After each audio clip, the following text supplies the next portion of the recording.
네, 안녕하십니까? 안녕하십니까? 네, 잘 지내셨습니까? 한 3일 전에 우리 둘째 놈이 저한테 학교 가면서 차 안에서 저한테 어제 저녁에 악몽을 꿨다는 거예요. 그래서 무슨 악몽인가 물어봤죠. 그랬더니 하루 종일 공부하더래요. 숙제가 하루 종일 해도 끝나지 않더래요. 꿈속에서. 그래서 악몽을 꿨다고 얘기하는데 정말 이해가 되더라고. 여러분도 지금 악몽을 꾸고 있지 않습니까 지금? 아직까지는 안 해요? 네. 이게 꿈인지 생시인지 내가 젊었을 때도 이렇게 열심히 공부 안 했다 내가 그러면서 그럴 때가 오더라고 보니까. 네. 자, 교재는 102페이지 갑니다. 고용인입니다. 네. 고용인 이렇게 하면 사회적으로 부르는 말하고 봤을 때 지금 안 맞는 말이에요. 보통 고용인 이렇게 얘기하면 종업원 얘기해요. 종업원. 밑에 일해주는 사람. 네.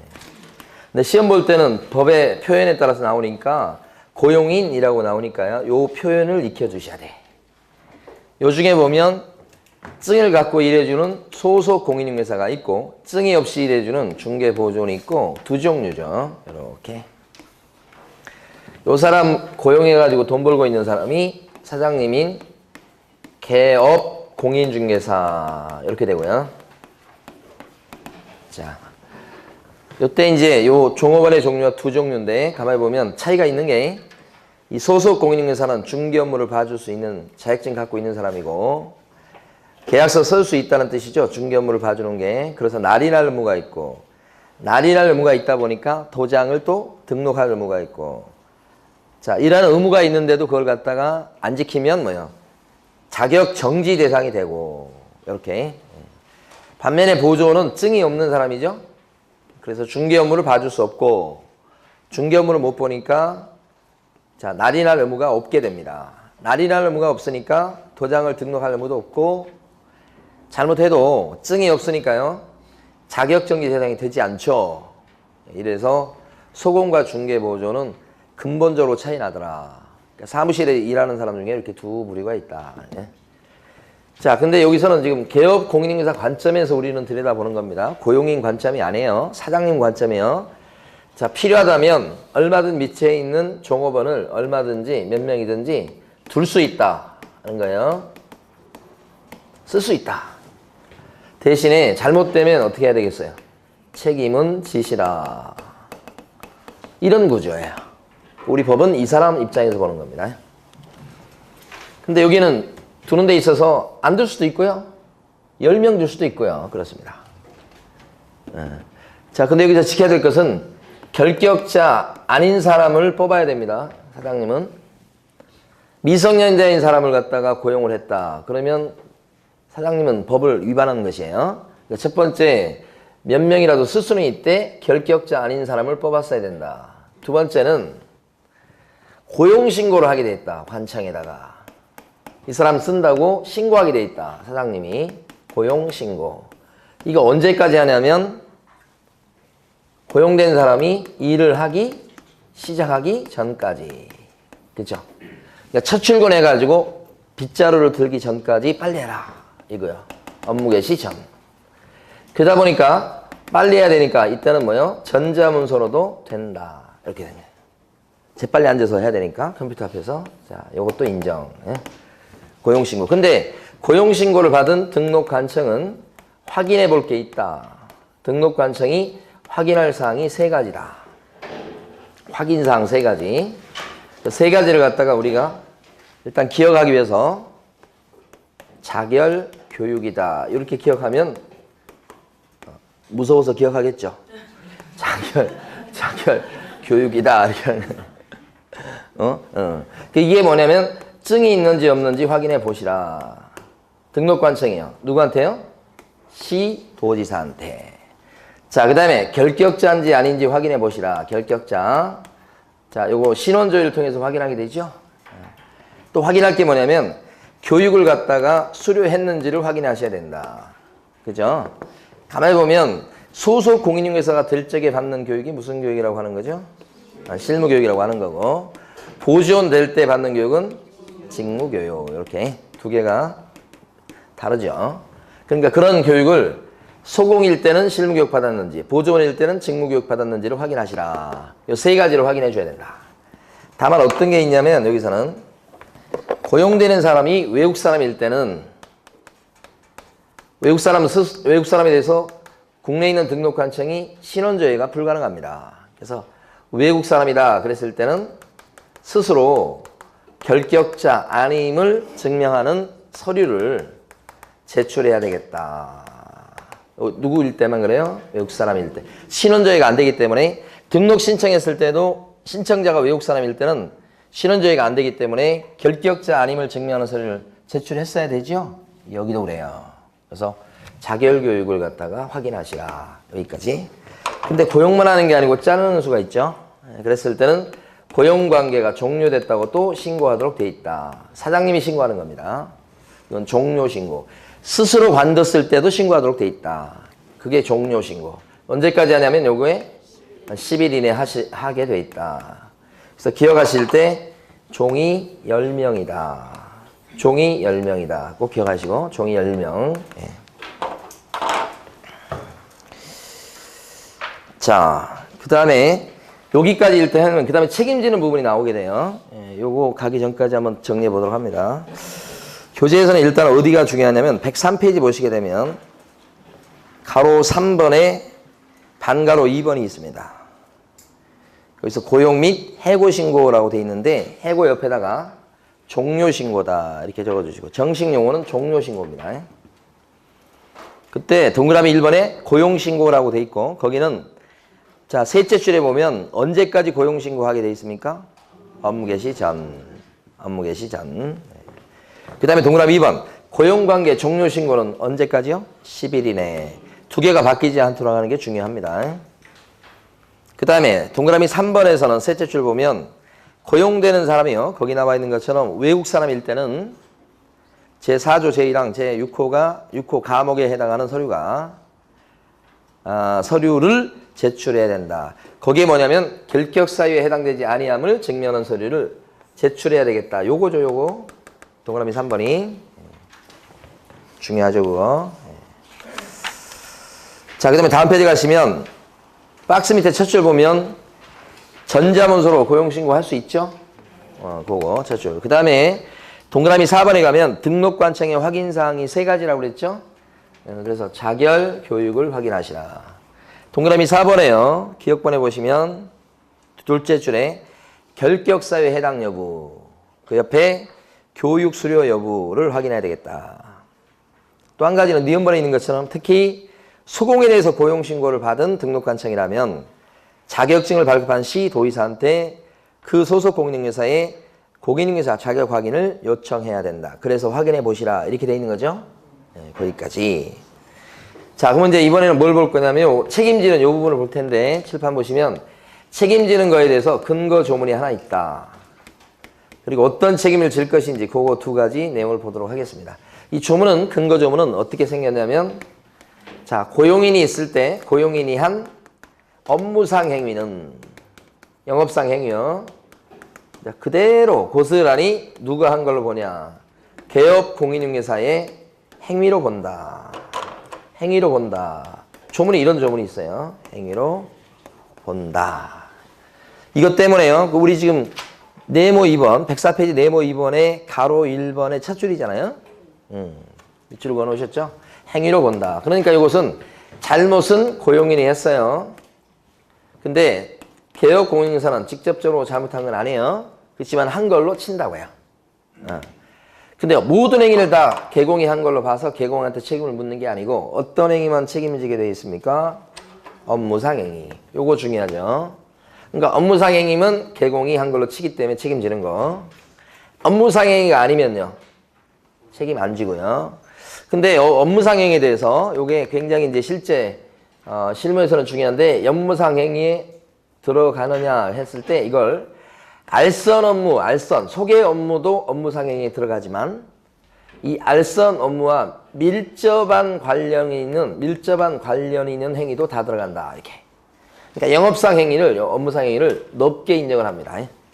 중개활동, 알선 업무도 들어가고, 플러스 그거하고 밀접한 행위도 들어간다. 밀접이라는 표현이 이제 조문에, 판례에 나오긴 하는데, 막 대놓고 나온 건 아니에요. 근데 우리가 만들어 본 거예요. 제가. 그래서 알선 업무 플러스 어디까지? 밀접한 행위까지 들어간다. 그래서 이제 문제가 됐던 게 격리 아가씨가 있었는데, 요거예요. 증 없이. 근데 그 격리 아가씨가 손님이 계약금을 맡겨놨는데 그 계약금을 가지고 도망가 버린 거예요. 그러니까 이제 손님은 계약금 이제 찾으러 이제 왔겠죠. 훗날. 근데 이제 돈이 없잖아요. 그러니까 사장님한테 막 물으라고 하니까 사장님은 내가 맡기란 적도 없고 나는 돈 구경한 적도 없고 우리 격리 아가씨가 사고 친 거니까 격리 아가씨한테 받아라 이렇게 하는 거야. 그래가지고 이제 재판이 붙은 거예요. 그랬을 때 보니까 이 업무상행위에 그 격리 아가씨가 돈을 보관하는 게 들어가면 책임져야 되는 거야. 이것 갖고 다투는 거예요. 변호사를 써갖고. 근데 우리 요 사장님이 졌어. 판례 판사는 어떻게 얘기하냐면 요 밀접한 행위도 들어가기 때문에 그 계약금을 맡아주는 행위는 알선 업무는 아니야. 그렇지만 그거하고 밀접한 관련이 있다고 보는 거예요. 그래서 격리 아가씨가 횡령한 것도 누가 책임지시라? 사장님이 책임져라. 그런 판례가 있게 되는 거죠. 자, 그랬을 때 이제 또 하나는 용어를 아셔야 돼. 본다라고 돼 있죠. 민법 시간에 여러분들 본다 하고 추정한다는 용어는 같은 말이 아니라라고 아마 이거 강조해서 들으셨을 것 같은데 아니에요? 본다 하고 추정한다 그랬을 때 어떤 게 더 강력한 말이에요? 본다. 예. 같은 말이 아니에요, 두 개가. 추정한다 그러면 이걸 깨트려 버릴 수 있어요. 본다 그러면 보기 싫어도 봐야 돼. 그러니까 이게 더 강력한 말이죠. 바꾸면 틀리다고요? 자, 두 번째. 책임지는 내용을 보면 물어주게 되는 민사 책임이 있고요. 그 다음에 형사 책임이 있어요. 이렇게. 근데 민사 책임과 형사 책임은 근거 조문도 다르고 내용도 틀려요. 요 민사 책임이 요 조문을 근거로 하는 거예요. 그래서 민사 책임 보면 A라는 고용인이 C라고 하는 의뢰인, 손님한테 피해를 준 거예요. 어떤 잘못을 했냐면 거짓말을 한 거예요. 가장 대표적인 사례입니다. 속인 거예요, 속인 거. 종업원이 손님한테. 그래서 손님이 피해를 입었다. 그럼 손님은 고용인한테 물어달라고 할 수 있고 이 사람이 직접 거짓말한 거니까 고용인이 손해배상 책임지는 거에 대해서는 말할 필요가 없는 거예요. 그런데 이 사람이 거짓말한 것은 영업상행위라고 보고 중개활동하다가 한 거니까 개공이 거짓말한 걸로 친다. 이렇게 되니까 개업공인회사도 배상 책임을 지더라라고 해석을 하는 거야. 이 조문을. 그러면 이때는 둘이 같이 책임진다고 해석하는 거야. 그래서 C 입장에서 봤을 때는 요 개공한테도 물어내라 이렇게 손해배상 청구가 이게 돼요. 그러면 개업공인회사가 만약에 B다 그러면 이 사람은 꼼짝없이 물어줄 수밖에 없다. 이렇게 된 거예요. 그래서 둘이 같이 책임져라. 그죠? C를 갖다가 이제 잘 보호해 주려고 하는 그런 해석입니다. 이 조문을 이렇게 해석한다. 그래서 이런 책임을 무슨 책임이라고 그러면 연대 책임. 이렇게 얘기하고 이랬을 때 개업공인회사가 물어주었을 때는 나중에 고용인을 갖다가 만나게 되면 대신 물어준 거잖아요. 남의 빚을 대신 물어줬기 때문에 뭐예요? 뭘 행사할 수 있다? 구상. 그래서 연대 책임의 끝은 무조건 구상으로 끝납니다. 안 나면 다시 받아낼 수 있다 이런 거고 재산이 없으면 못 받는 거고 못 만나면 못 받는 거고 그렇습니다. 그래서 일단 권한은 인정받는다 이런 뜻이고 또 이게 무서운 게 무과실 책임입니다. 무과실 책임이니까 개업공인회사가 직접적으로 잘못한 게 없을지라도 책임을 지게 돼 있다. 그렇죠? 감독을 막 잘했어. 그래도 소용없어. 책임을 지게 돼 있다. 무슨 책임요? 무조건 책임, 무과실 책임. 여기까지. 여기 민사 책임이요. 그런데 반면에 형사 책임은 성격이 틀려요. 이건 근거 조문도 틀려요. 이 근거 조문이 중개사법 50조예요. 이 50조 조문의 제목이 뭐냐면 양벌 규정이에요. 중개사법 50조에 나와요. 이 양벌 규정에 따르면 좀 이따 볼 거예요. 양벌 규정에 따르면 고용인이 거짓말한 것은 판단을 그르치게 한 행위예요. 금지 행위예요. 형량이 어떻게 되냐면 우리 중개사법에 따라서 1년 이하의 징역이나 1천만 원 이하의 벌금인데 양벌 규정에서 뭐라고 써놨냐면 밑에 있는 사람이 징역이나 벌금 받았다 그러면 개업공인회사도 벌금으로 처벌한다 이렇게 돼 있어요. 그게 양벌 규정이에요. 그러니까 양벌 규정에 따라서 둘 다 벌 준다는 뜻입니다. 고용인 벌 받을 때 개공 너도 같이 벌 받아라. 응? 이때는 벌금을 받는데 왜 벌금을 때린다고 돼 있냐면 감독을 잘못해서 그렇다. 이 점이 위하고 틀린 거예요. 핵심이에요, 핵심. 감독을 소홀히 한 잘못이 있기 때문에 개공이. 그래서 너도 벌금이야. 감독을 소홀히 한 정도이기 때문에 그것 갖고 징역을 살리는 것은 너무 심하다. 그러니까 법에서 만들 때부터 징역을 살리는 것은 없어요. 뭐만 물려요? 벌금. 이렇게. 그게 바로 뭐예요? 양벌규정. 그러니까 민사책임은 요 조문을 근거로 하는 거고 형사처벌은 요 양벌규정을 근거로 하는 거예요. 50조. 네. 그러니까 양벌규정은 가만히 보면 요것은 과실책임이에요? 무과실책임이에요? 어떤 과실?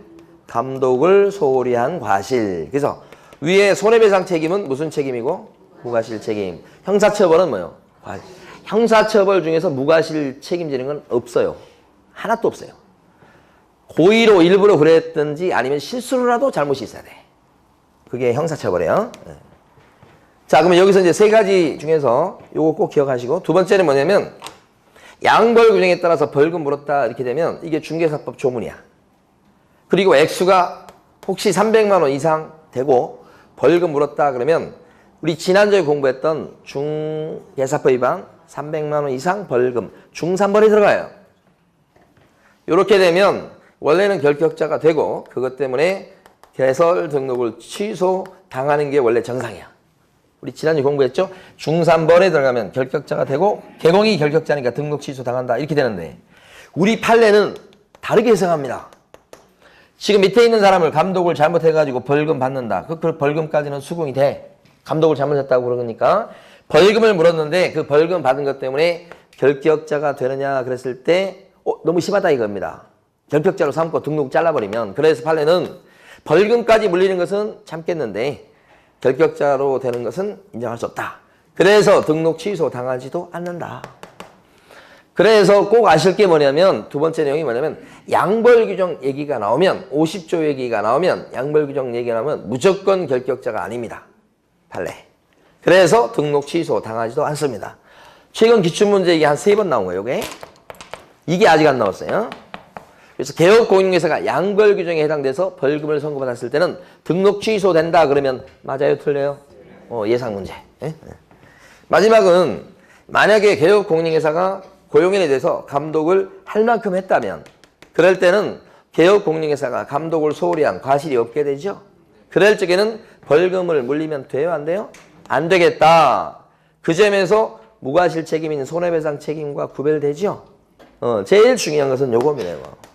감독을 철저히 했다면 벌금 물려서는 안 된다. 이제 맞춰보셔요. 개업공인중개사가 고용인에 대해서 상당한 주의와 감독을 게을리하지 아니했을 때는 개업공인중개사는 손해배상 책임을 지지 않는다.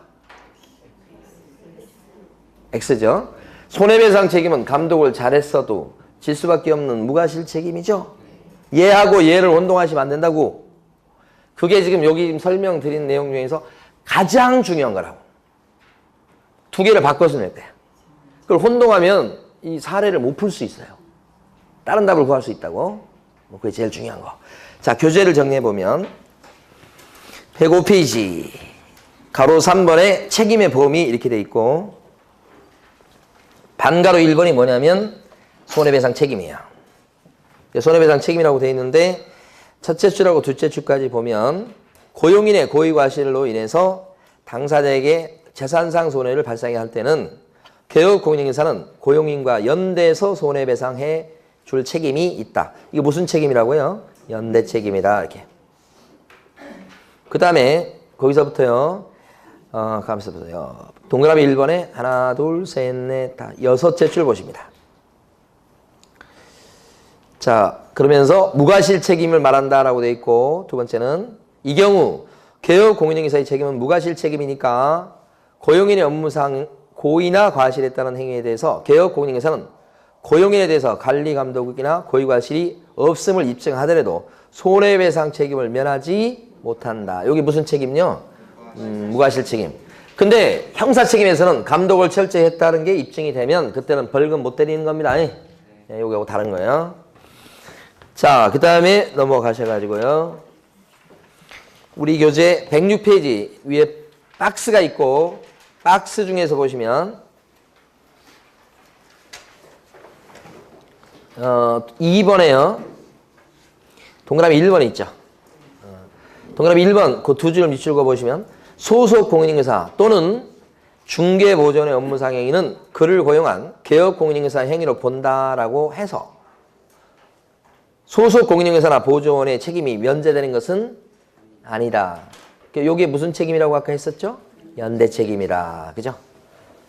그거 보시고 그 다음에 쭉 내려가시면 가로 5번에 형사 책임이라고 나옵니다. 형사 책임. 동그라미 1번에 보면 양벌 규정이라고 제목이 달려있죠? 네, 그래서 거기서부터 쭉 밑줄을 그으셔가지고 오른쪽 페이지요. 셋째 줄까지 밑줄을 쭉 그으시는데 나머지 읽어보시고 셋째 줄에서 보면 개업 공인중개사에 대해서 해당 조에 규정된 뭘 과한다고 돼 있어요? 셋째 줄에 벌금형을 과한다. 그 벌금형의 동그라미. 그게 요겁니다. 양벌 규정에 따라서 개업 공인중개사는 감독을 잘못했다고 해서 벌금을 얻어맞습니다. 요 얘기하는 거예요. 자, 그런데 그 뒤에 거 셋째 줄 뒷부분. 다만 개업 공인중개사가 위반 행위를 방지하기 위해서 해당 업무에 관해서 상당한 주의와 감독을 주의와 감독을 게을리하지 아니했을 때는 그러하지 않다. 그러하지 않다가 무슨 말이죠?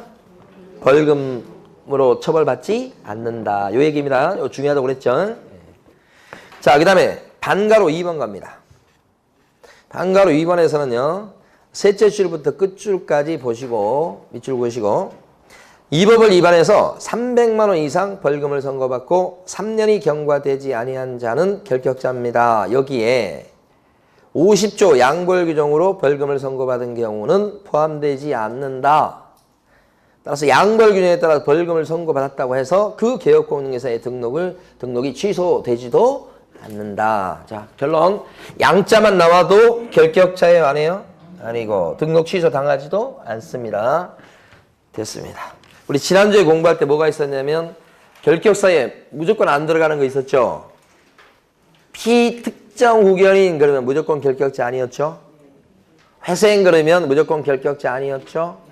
선고유예 받았다 그러면 무조건 결격자가 아니었네요.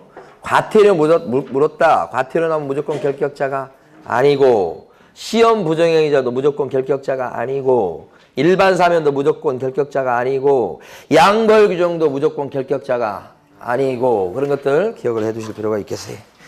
오늘 나눠드린 자료 받으셨어요? 1번을 풀어보십니다. 자, 1번은 고용신고는 전자문서로 되죠. X. 2번 외국인이 소공이다 그러면 우리나라 자격증을 갖고 있다는 뜻이에요. 그럼 고용신고를 하긴 하죠. 그때 외국 사람일 때 자격증을 증명하는 서류를 첨부합니까? 우리나라 자격증을 갖고 있기 때문에 시도지사한테 그냥 확인 요청해서 확인해 봅니다. 3번은 보존될 때 받는 교육은 직무교육. 맞죠? 3번이. 4번 지문은 보존도 그 책임을 같이 지죠? 연대 책임. 5번 지문은 종료 신고는 언제까지? 10일 이내. 종이 10명. 그죠?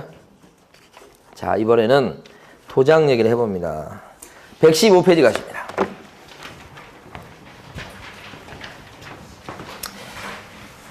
자, 고용인 중에 고용도 안 했는데 와가지고 막 앉아있고 일하고 막 그런 사람도 있습니까?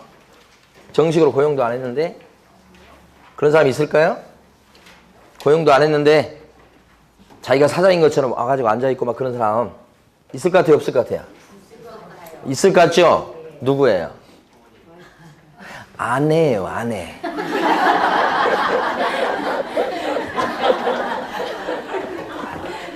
자격증도 없는데 보조원인데 정식 종업원도 아닌데 왜 그런 말씀 드리냐면 저희 아파트 단지 앞에 제일 잘 나가는 부동산 사무실이 명문 부동산인데 남편분이 자격증을 따셔서 근데 남편분은 사무실이 바로 잘 없어요. 아내 되는 분이 다 해요. 자격증 없어요. 저희 집 구할 때도 보조원인 그 아내분이 구해줬어요. 저 옆동에 살아요. 저 바로 옆동에 사는데. 자, 도장 가도록 합니다. 도장에 대해서는 자, 인장을 등록하시고 등록된 도장을 갖다가 써먹으세요. 요거예요. 써먹는다는 얘기는 날이 난다 이 뜻이야. 자, 그러니까 도장은 등록을 내고 날이 나세요. 그러니까 날인이 목적이에요. 근데 날이 날 도장은 아무 도장이나 날이 나면 안 되고 등록시켜놓은 도장을 날이 내라. 뭐 이런 거예요. 그래서 일단 여기서 이제 보면 도장, 어떤 도장을 등록하느냐. 여기가 제일 핵심이요. 그래서 다 설명을 드리고 나서 이제 교재를 따로 정리하겠습니다. 자연인이다 그러면 이 자연인은 숨 쉬는 사람, 숨을 안 쉬는 사람을 법인 이렇게 얘기해요. 그래서 등록할 도장이 틀려. 그래서 자연인이다 그러면 이때는 어떤 말이 오냐면 가족관계 등록부 이런 말이 와요. 이 가족관계 등록부 요게 좀 생소하지만 옛날로 치면 호적부예요. 호적. 그 다음에 주민등록표 이런 게 있어요. 그 주민등록표에 기재된 성명이에요. 그러니까 호적이나 주민등록에 올라있는 이름, 그 이름이 나타난 인장이에요. 나타난 인장이라고 하는 것은 새겨진 인장 그런 뜻이야. 요 인장을 등록해라 이런 뜻이야. 그러면 여기서 보면 요 주민등록이나 호적부에 올라있는 요 이름이 새겨진 도장을 등록해라 그러면 그 인장은 가만히 보면 인감 도장도 있을 수 있어요. 이름이 새겨져 있으니까. 또 막도장도 있을 수 있고 그죠? 도장이라고 다 똑같은 도장은 아니죠. 인감 도장도 있고 막도장도 있고 다 돼요 등록은. 근데 중요한 건 여기서 얘기하고 싶은 건 뭐냐면 여기에 있는 이름이 새겨져 있어야 돼요. 자, 이름이 두 개인 사람 있죠? 요 사람이 누군지 아세요 혹시? 누구예요? 모르세요? 옥경이 부른 사람인데. 태진아예요, 태진아. 자, 태진아가 부릅니다. 이렇게 조방연이 부릅니다. 노래 맛이 확 떨어지네. 이름 중요한 것 같아요. 어떻게 생각하면. 그렇잖아요? 잘 지었죠? 어쨌든. 예. 여기는 아주 그냥. 그러니까 이분 같은 경우는 도장을 파면 어떤 도장을 파야 돼? 조방연으로 도장을 파라. 그거 얘기하고 싶은 거야. 이름이 하나뿐인 사람은 걱정 안 해도 돼. 이름이 두 개인 사람은 이렇게 하면 안 되고 가명으로 하면 안 되고 이걸로 해야 된다. 그 얘기하고 싶은 거예요. 그러니까 본명이 새겨진 도장이라면 반드시 인감 도장이어야만 하는 것도 아니에요. 선택사항이에요. 그래서 인감 도장을 인감증명법에 따라서 신고한 인장 이렇게 하는 거야. 응? 이게 인감 도장이야. 과거에는 무조건 인감증명법에 따라서 신고한 인장을 등록을 했어야 돼요. 무조건 인감 도장을. 근데 지금은 없어졌어. 이 조문이. 이렇게 바뀐 거예요. 그래서 인감증명법에 따라서 신고한 인장을 등록한다. 그러면 X에 그러면 이제 인감도장, 요것도 되고, 막도장도 되고, 두 개 다 허용이 되는 거예요. 그러다 보니까요, 이때는 등록할 도장에 대해서 실제 등록하는데 크기를 주저합니다. 크기가 바로 어떻게 되면 7mm 이상 30mm 이내의 도장을 파가지고 등록하라. 도장의 크기를 규제한다고요. 그래서 요 크기를 기억을 해 두셔야 되는데, 한 2번 정도 출제됐었죠. 그래서 요 크기는 여러분들은 도저히 잊을 수 없어요. 왜냐면 제 생일이 7월 30일이에요. 7월 30일 때쯤 되면 학원이 방학일 거야. 그러니까 너무 부담 갖지 마시고. 7월 30일 이런 도장을 파서 등록하시오. 이렇게. 그러니까 요 자연인 나오면 요 말이 와야 됩니다. 이렇게. 요거 또는 요거 이렇게. 자, 법인 갑니다. 법인을 두 개로 나눠야 됩니다. 보통 법인 이렇게 얘기하면 주된 사무소를 가리킵니다. 그 다음에 분사무소가 있습니다. 자, 그러면 여기 법인이다. 주된 사무소 같은 경우는 어떤 도장을 등록하냐면 법인일 때는 반드시 나올 말이 뭐냐면 상업등기규칙이라는 거예요. 상업등기규칙. 이 말이 와요. 법인은. 상업등기규칙에 따라서 상업등기소에 신고한 법인의 인장. 요게 법인의 인감도장이에요. 이걸 반드시 등록하도록 돼 있어요. 법인은. 주된 사무소는. 그러니까 이제 시험 문제 낼 때 요걸 갖다가 법인 대표자의 인장을 등록한다 그러면 그럴싸하지만 X에 X 법인의 인감도장을 무조건 등록하셔야 돼. 그러니까 법인 같은 경우는 등록할 인장이 한 개예요, 두 개예요? 한 개밖에 없어. 무조건 인감도장이에요. 자연인은요, 두 종류라고 보셔야 돼. 인감도장 아니면 막도장 둘 다 된다고 생각하셔야 돼. 예. 그래서 요거. 근데 실제 이제 법인 같은 경우는 법인의 인감도장을 등록할 거니까 진짜 실제로 등록하지 않아요. 어떻게 하냐면 어차피 인감도장을 등록할 거니까 그 법인의 인감증명서를 상업등기소에서 발급받아요. 그 법인의 인감증명서를 갖다가 등록관청에 제출하는 걸로 대신합니다. 대신하는 것을 법에서는 가름한다는 표현을 써요. 그러니까 인감증명서, 이거 법인의 인감증명서 얘기합니다. 인감증명서의 제출로 대신합니다. 그죠? 법인의 인감증명서를 띄면 거기에 법인의 인감성이 찍혀 있을 거예요. 나 요 도장 쓰는 거예요 라고 실제 도장을 갖고 와서 등록하는 게 아니고 요 서류로 대신합니다. 요게 기출문제에 최근에 4번이나 나온 거예요. 어차피 법인은 인감도장을 등록할 거니까 실제 등록하지 않고 이렇게 해버려요. 따라서 법인 같은 경우는 실제 등록하지 않기 때문에 7mm, 30mm 이런 도장의 크기에 대해서 규제를 하지 않아요. 여러분 연상하실 때는 법인은 생일이 없다고 연상하시면 좋아. 법인은 생일이 없다 생각하시고 자연인만 생일이 있습니다. 여기는 이런 얘기 안 나옵니다. 법인에 대해서는 상업등기 규칙에서 이거보다 더 크게 규제합니다. 크기를. 법인 인감도장은. 어쨌든 없어요. 7월 30일이 없다 생각하시면 되고. 분사무소가 문제 아니에요?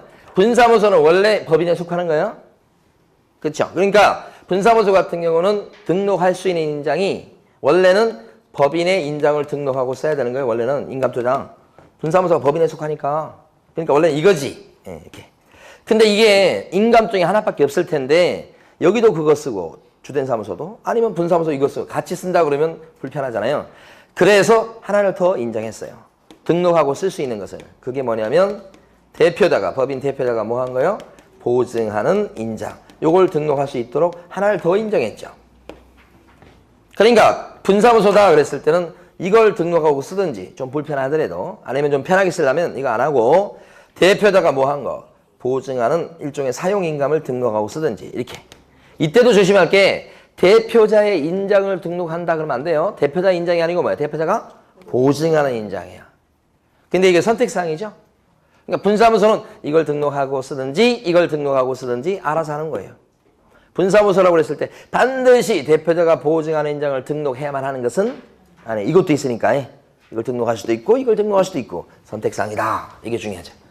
중요한 건 지금 인장이 한 문제가 출제되는데 출제되는 지문 5개 중에서 2지문이나 3지문은 무조건 여기에요. 2지문 아니면 3지문은. 그러니까 여기가 제일 중요한 거. 요거 중요한 거 끝냈어. 이런 도장을 등록해야 돼. 누가 등록해야 될까요? 누가?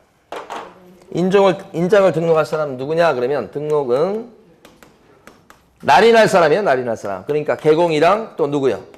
서공이랑 인장을 등록해야 되겠다. 보증은 어때요? 날인할 의무가 없죠? 그래서 도장을 등록할 의무가 없다는 것은 아까도 했었습니다. 두 번째, 어떤 도장을 등록하느냐 그랬을 때 이 도장은 이거 그죠? 방금 전에 봤던 인장 그죠? 자, 세 번째, 자 어디에 등록해야 됩니까? 도장 이렇게 하면 등록관청에 등록하는 거죠. 등록관청에 등록하신다. 자, 중요한 거 딱 표시를 해보면 이렇습니다. 요게 제일 중요합니다. 요거. 그다음에 이쪽 부분에서 조심할 건 분사무소에서 쓸 인장입니다. 이거일 수도 있고 이거일 수도 있어. 그럼 분사무소에서 쓸 인장은 어디 가서 등록할까요? 분사무소, 수대지, 시장군수, 구청장한테 등록한다고 생각하시면 안 돼요. 무조건 주된 사무소, 수대지관할 등록관청에 쫓아가서 등록 이렇게 되는 거예요. 여기 쫓아갑니다. 주된 사무소. 이게 작년 29회 때 출제가 됐는데 또 나올 겁니다. 그 전에 한 15년, 20년 가까이 안 나왔던 내용이에요. 그래서 중요합니다, 이거. 자, 그 다음에 네 번째가 어떻게 등록하느냐. 인장을 등록하는 방법이죠. 어떻게 등록하느냐. 인장을 등록해야 될 사람이 두 부류 아시죠? 개업공인중개사가 인장 등록하고 또 누가 하는 거냐면 소공까지 하도록 돼 있죠. 각각 인장을 등록하는 방법이 2가지씩입니다. 하나는 첫 번째 방법은 인장 등록 신고서가 있어요. 인장 등록 신고서 이렇게. 인장 등록 신고서 양식이 이렇게 생겨 있어요. 인장 등록 신고서. 근데 오른쪽 귀퉁이에 큰 네모칸이 있어요. 여기다가 사용하겠다고 작심한 그 도장을 빨간 인주를 묻혀서 여기다 찍어요. 이걸 갖다 내면 이 서류 인장 등록 신고서를 갖다 제출하면 등록관청에 이게 인장 등록이에요. 자, 또 한 가지 방법은 개업공인중개사가 처음에 사무실을 신규 오픈할 때 관청에 가면 개설 등록 신청서를 적어내게 될 것이에요. 그 개설 등록 신청서가 있는데 그 개설 등록 신청서가 이렇게 생겼어요. 거기도 오른쪽 귀퉁이에 큰 네모칸이 있어요. 상당히 커요, 네모칸이. 거기다가 자기가 요 등록이 되면 개공이 될 건데 그러면 자기가 쓰겠다고 작심한 도장을 여기다 찍어요. 개설 등록 신청서에다. 그래서 이걸 갖다 내면 개설 등록 신청하는 요 사람 입장에서는 두 개를 같이 하는 거예요. 중개사무소 오픈 등록을 함과 동시에 사용할 인장을 등록하게 된다. 두 개를 같이 하게 되죠. 예, 그러면 이것도 뭐예요? 선택사항입니다. 이게 포인트예요. 시험 문제에서 중요한 부분을 고르면 얘가 제일 중요하고 두 번째가 여기가 중요한 거예요. 얘보다도 여기가 중요한데 잘 나오는 부분이에요. 예, 그런데 그게 선택사항이라는 게 중요한 거예요. 그러면 요 개업공인중개사는 맞춰보시는 거예요. 개업공인중개사는 중개사무소 개설 등록 신청할 때 사용할 인장을 같이 등록하여야 한다. 그죠? 요게 있기 때문에 틀린 거예요. 선택사항이다 그러면 우리 중개사법에 한없이 많이 나와요. 두 개, 이것 또는 이거 이렇게 되면 꼭 이걸로 해야 돼 이렇게 출제해요. 그러면 X. 굉장히 많아요 그런 게. 밑에 보면 소공도 인장을 등록하는 방법이 요거 하나 있고요. 또는 또 한 가지 방법이 뭐가 있냐면 고용신고서를 이용하는 방법이 있어요. 자, 고용신고는 누가 하죠? 개공이. 언제까지 하죠? 빗자루 들기 전에 업무 개시 전까지 한다고 그랬어요. 이게 고용신고 하는 겁니다. 개공이. 그때 고용신고서도 이렇게 돼 있어요. 고용신고서 써져 있어요. 거기에 여기 네모칸이 있어요. 그러면 개공이 고용신고서를 낼 때 소속 공인중개사가 여기다가 자기가 쓰겠다고 작심한 도장을 찍어서 주면 개공이 갖다 내면 개공은 두 개를 같이 한 거예요. 고용신고 거기 이제 소공 끼워서 인장등록 이렇게 된 거죠. 자, 그러면 이때도 선택사항이니까 소속 공인중개사는 개업 공인중개사가 고용신고할 때 사용한 인장을 같이 등록하여야 한다. 그러면 요거 있으니까 틀리는 거예요. 아시겠죠? 이렇게 할 수도 있고 이렇게 할 수도 있고 논리가 똑같습니다. 자, 다섯 번째 언제까지 인장을 등록해야 됩니까? 언제까지? 그러면 두 가지로 나뉩니다. 처음 하는 사람 있죠. 처음 이제 사무실 오픈해서 할 사람은 언제까지만 등록하면 돼요? 업무를 개시하기 전까지. 그죠? 이것도 업무 개시 전입니다. 중개사무소 개설 등록 전 그렇게 하면 틀립니다.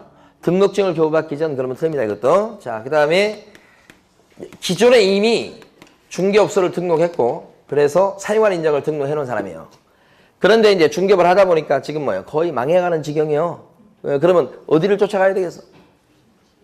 점집을 가서 내가 이거 왜 망하는지 한번 알아봐야 될 거 아니에요? 갔더니 뭐라고 그래? 가니까 올해까지가 안 좋대. 내년부터 좋을 거래. 그러니까 걱정하지 말래. 대신 도장을 좀 바꿔보면 좋겠대. 그럼 어떻게 해? 도장 좀 비싼 걸로 파래. 그러면 파야지. 바꿨잖아 이제. 그러면 어떻게 해? 그 바뀐 도장을 바로 찍으면 안 돼. 뭐 해야 돼? 등록을 시켜야 돼.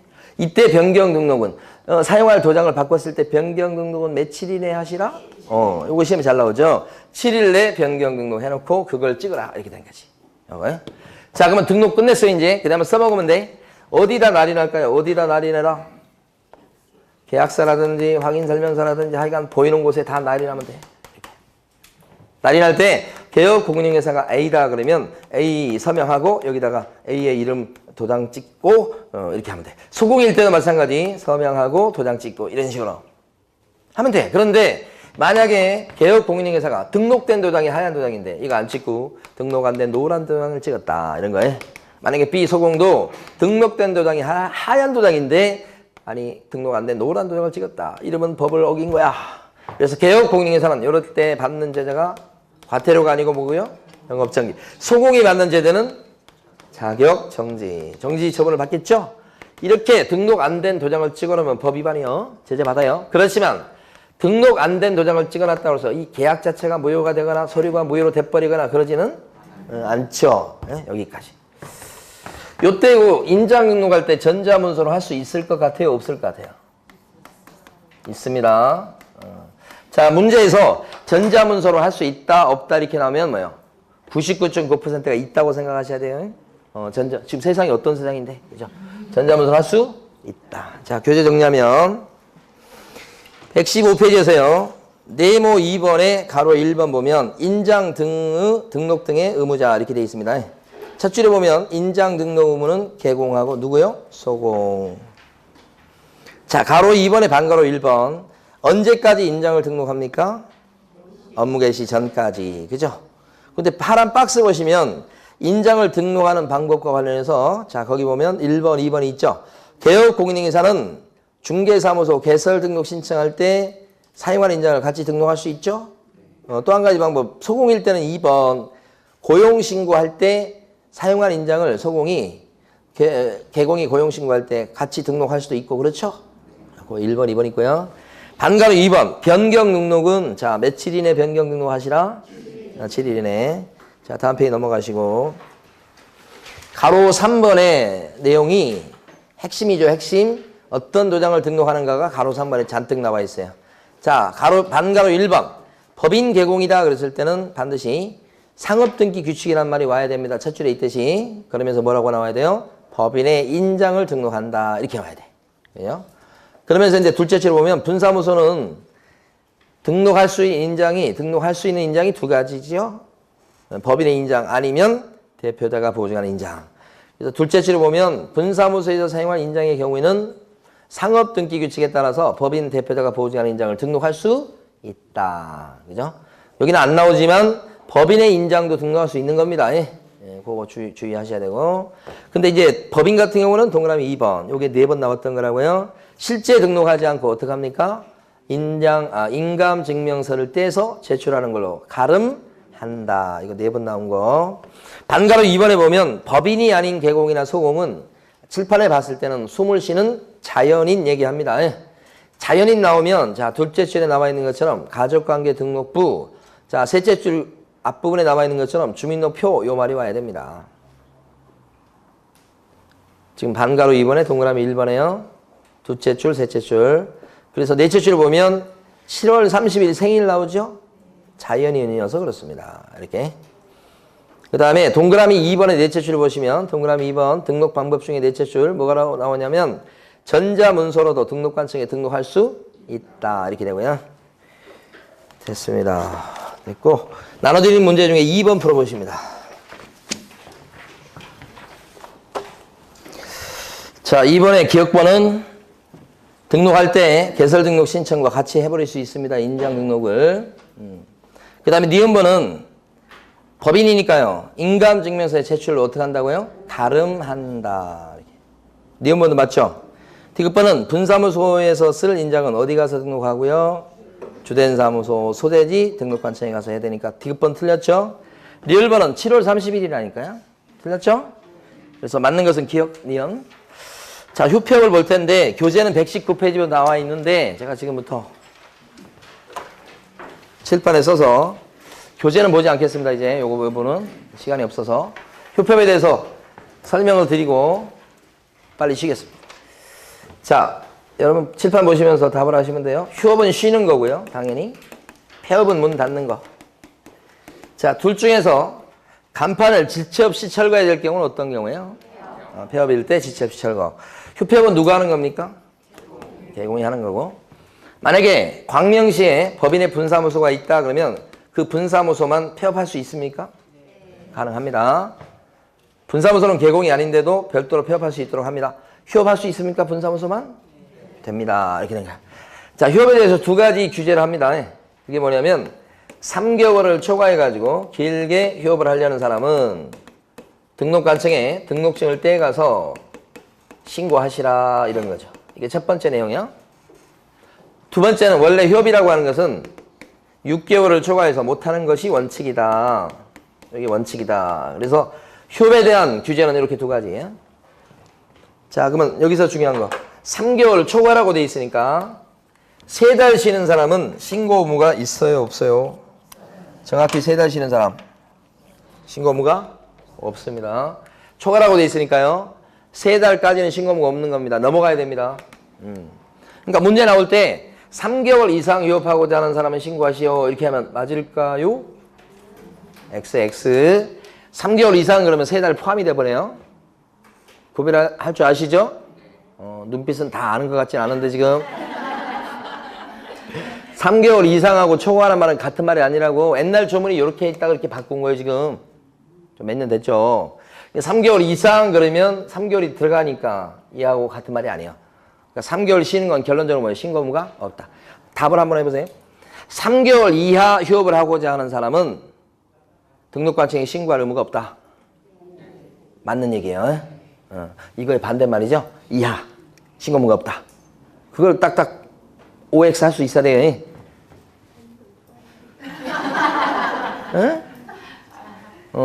아는 눈치가 아니라니까 지금 한 5분의 2 정도는 아는 눈치가 아니야 지금. 느낌 있다고 와. 이거 초등학교 때 배우는 건데. 3개월 이하 그러면 3개월 포함해서 밑으로는 신고를 할 의무가 없다. 이거 같은 말이에요. 3개월 초과할 때만 신고해 하고 같은 말이잖아요. 기출문제라니까 그게. 네, 다. 자, 모르는 사람 있다 실시간에 옆 사람한테 물어보세요. 저한테 묻지 말고. 자, 그 다음에 휴업신고할 때는 뭘 떼가야 된다? 등록증을 떼가야 된다. 등록증. 자격증 떼간다고 하면 안 돼요. 자, 요때 등록증은 원본일까요? 사본일까요? 이거 자격증 뺏어 놓는 거예요. 원본이야, 원본. 자격증 뺏어갖고 사무실 못 빌려주게 하는 거, 이게. 그래서 원본을 뺏어놔야지. 예. 자, 그러면 2달 쉬는 사람은 휴업이에요, 아니에요? 2달. 휴업이에요, 아니에요? 예라고 돼 있잖아요. 예. 2달 쉬는 것도 뭐예요? 휴업인데 신고할 의무가 없는 거지. 휴업한다고 다 신고하는 건 아니다 이 뜻이에요. 그죠? 4개월 쉬는 건 휴업이에요, 아니에요? 휴업이지. 그때는 신고를 해야 되고 그렇다 이 말이에요. 응? 자, 근데 어떤 사람이 중개 사무실 오픈하고 등록을 했어요. 근데 혼자 하시는데 한 번도 사무실을 문 연 적이 없어요. 업무 개시를 않고 있어요. 이 사람 개공입니까? 등록이 돼 있으면 개공이라는 걸 아셔야지. 근데 업무 개시 않고 있다 그러면 이 사람은 휴업한 거 맞습니까? 맞습니다. 등록한 이후에 업무 개시 않고 있는 것도 휴업으로 간주합니다. 그러니까 이 사람이 혹시 업무 개시 않고 있는 기간이 3개월이 넘어갈 것 같으면 미리 어떻게 해둬라? 신고를 해둬야 제재를 받지 않는다 이거죠. 자, 2번째. 원래 휴업은 6개월을 초과해서 할 수 없는 게 원칙. 근데 예외적으로 6개월 초과해서 휴업할 수 있는 경우가 있지요. 어떤 경우에요? 그죠? 부득이한 사유가 있으면 되는 거야. 그러니까 부득이한 사유가 있다면, 피치 못할 사정이 있다면 그때는 예외적으로 6개월 초과해서 휴업할 수도 있다. 3번째 포인트. 그래서 어떤 게 부득이한 사유냐 그랬을 때 이런 것들이 지문에 하나씩 나오죠. 질병에 따른 요양. 몸이 아프다는 거예요. 그 다음에 군대 갔다 와야 되겠어요. 징집에 따른 이병. 그 다음에 취하. 대학교 갔다 와야 되겠다. 취하. 아니면 교도소 갔다 와야 되겠다. 이런 것들. 이게 부득이한 사유가 될 수 있다. 그럴 때는 6개월 초과해서 쉴 수 있는 거. 그러니까 부득이한 사유가 있어야 되는 건 6개월 넘게 쉴 때 그렇다. 요거고. 이렇게 3가지요. 폐업에 대해서 보면 폐업에 대해서도 2가지 내용이 나와요. 폐업을 하려는 사람은 미리 등록관청에다가 신고를 하시라. 미리 폐업 신고하는 겁니다. 폐업 신고할 때 떼갈 것은 등록증이에요? 자격증이에요? 등록증. 이거 자격증 떼간다고 그러면 안 된다고요. 자격증을 첨부해서 폐업 신고한다 그러면 거짓말. 등록증 첨부하는 거예요. 자, 또 한 가지는 부동산 사장님이 돌아가시는 수가 있다고. 사망. 그랬을 때는 가족들이 폐업 신고합니까? 안 하죠. 가족들 보고 폐업 신고하라고 않고 사망 신고는 하겠지. 가족들이 하면 사망 신고한 것을 파악해가지고 관청이 그 개업공인회사의 등록을 어떻게 하게 돼 있다? 취소하게 돼 있다. 그죠? 그러니까 사망은요, 절등치 사유입니다. 대신 이때는 등록 취소가 되더라도 결격 사유기간 3년 붙어요, 안 붙어요? 안 붙습니다. 이렇게 된다고요. 근데 여기 가만히 보니까 휴폐업 신고할 때는 전부 다 보니까 전부 다 등록증을 떼가서 휴폐업 신고를 하죠. 여기도 등록증 떼가서 휴업 신고, 등록증 떼가서 폐업 신고 이렇게 하잖아요. 이 등록증이 안 붙어 있으면 같이 안 들어오면 휴업 신고나 폐업 신고 안 받아줘. 그러니까 휴업 신고와 관련해서 이것은 방문 신고는 되지만 이게 돼요. 근데 인터넷을 통해서 전자문서로 휴업 신고하는 것은 인정이 안 돼. 인터넷을 통해서 등록증을 갖다 못 보내니까 그런 거예요. 폐업 신고 같은 경우도 보면 방문 신고는 되는데 뭐가 안 되는 거예요? 전자문서로 요 폐업 신고하는 것은 인정될 수가 없다. 시험에 제일 많이 나온 거예요. 휴폐업 신고는 전자문서로 못 해요. 아까 전자문서로 할 수 있어 없어 이거 물을 때 99.9%는 할 수가 있다라고 하시라고 그랬지. 근데 거의 유일하게 못하는 거 이거란 말이에요.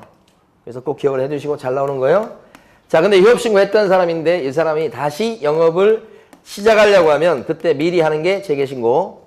왜냐면 이걸 해야지만 보관 중이던 등록증을 갖다가 찾아올 수 있는 기회가 있는 거죠. 재개신고 들어가면 관청에서는 등록증을 그냥 그 자리에서 즉시 반환해주고 이걸 걸고서 영업하셔야 된다. 이게 재개신고예요. 휴업 신고했던 사람인데 신고한 휴업기간을 갖다가 연장하거나 이렇게 바꾸고 싶어요. 그때도 미리 변경신고하도록 돼 있다 이 말이에요. 이 재개나 변경신고인데 가만히 보면 2달 쉬는 사람은 뭐예요? 휴업은 휴업 맞죠? 근데 신고할 의무는 없죠. 그러니까 2달 쉬고서 다시 영업을 재개할 때는 재개신고해야 됩니까? 안 해도 되는 겁니다. 찾아올 등록증이 없어요. 2달 쉬는 거니까. 근데 4개월 쉬는 사람 어때요? 해야 되죠. 휴업이고 신고도 해야 될 휴업이자. 그러니까 등록증 갖다 내놨지. 그런데 4개월 쉬겠다고 했던 사람이 2달 만에 마음이 바뀌었어요. 2달 만에 다시 일하려고 그래. 그럼 무슨 신고해야 된다? 재개신고. 그러면 쫓아가서 뭐예요? 등록증을 갖다 찾아와서 걸고 영업해야 되겠다. 이거지. 예. 4개월 쉬겠다고 휴업신고했던 사람인데 이 사람이 한 달을 더 쉬고 싶어. 그러면 무슨 신고를 미리 해라? 변경신고. 한 달 더 쉬어야 되겠어요 하는 변경신고를 하는 겁니다. 어쨌거나 재개나 변경신고 할 때는 가만히 보시면 여기요 등록증을 갖다가 떼어가서 갖다 주면서 첨부하면서 재개나 변경신고 합니까? 할 수가 없지. 재개나 변경신고는 누가 하는 건데요? 휴업신고 해놨던 사람이 하는 거죠. 휴업신고 해놨던 사람은 등록증이 있어요 없어요? 없어. 그러니까 재개나 변경신고 할 때는 등록증을 첨부하지 않고 할 필요도 없고 할 수도 없고. 그러니까 재개나 변경신고 할 때는 방문신고도 되지만 뭣도 돼요? 전자문서로도 할 수가 있다. 이렇게 되는 거예요. 그래서 이제 제일 중요한 걸 골라보라고 하면 이거예요. 휴업신고는 전자문서로 못해. 제일 중요하죠. 나머지 다 할 수 있다고 생각하시고. 그 다음에 재개나 변경신고할 때는 등록증을 첨부하지 않는다. 이거 착각이 쉬워요, 이거. 등록증을 첨부해서 재개신고해. 등록증 첨부해가지고 변경신고해. 그러면 맞다고 생각하기 쉽다고. 조심하시라고. 여기 나와 있는 4가지 신고는 전부 다 사전에 미리 신고하도록 되어 있는 거예요. 신고 안 하잖아요. 그렇게 되면 100만 원 이하의 과태료. 가볍게 제재를 받습니다. 그런데 요거 있잖아요, 요거. 무단으로 부득이한 사유가 없는 사람이 무단으로 부득이한 사유가 없는데도 불구하고 6개월을 초과해서 휴업하면 법 위반이야. 응? 무단으로 휴업한 거죠. 이랬을 때는 과태료 정도가 아니에요. 어떻게 될 수 있어요? 등록이 취소당할 수도 있다. 무서운 제재가 있어요. 이건요. 무단으로 휴업했을 때입니다. 이거. 자, 나눠드린 자료 중에서 3번 문제 풀어보시고.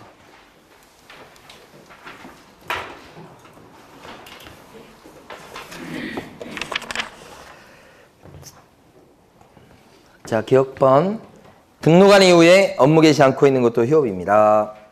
근데 그 기간이 3개월을 초과할 것 같으면 미리 등록증 갖다 주면서 휴업 신고를 해야지 과태료 제재를 안 받겠죠? 그게 기억번. 최근에 많이 나온 게 기억번입니다. 니은번은 휴업 신고는 전자문서로 할 수가 없다. 니은번 틀렸죠? 디귿번은 어디가 틀렸습니까? 부득이한 사유가 있는 경우를 빼고는 몇 개월을 초과할 수 없다. 6개월을 초과할 수 없다. 부득이한 사유가 있어야만 6개월 초과해서 휴업할 수 있다는 뜻이에요. 뒤집어 얘기하면 3개월이 아니고 6개월. 리얼번에 징집에 따른 입영도 부득이한 사유로 인정받죠? 예, 그래서 맞는 거 리얼번은. 미연번은 틀렸죠. 휴업신고는 간판 철거 사유가 돼요? 안 돼요? 안 되죠. 폐업 신고가 간판 철거 사유가 되고. 예. 자, 쉬겠습니다.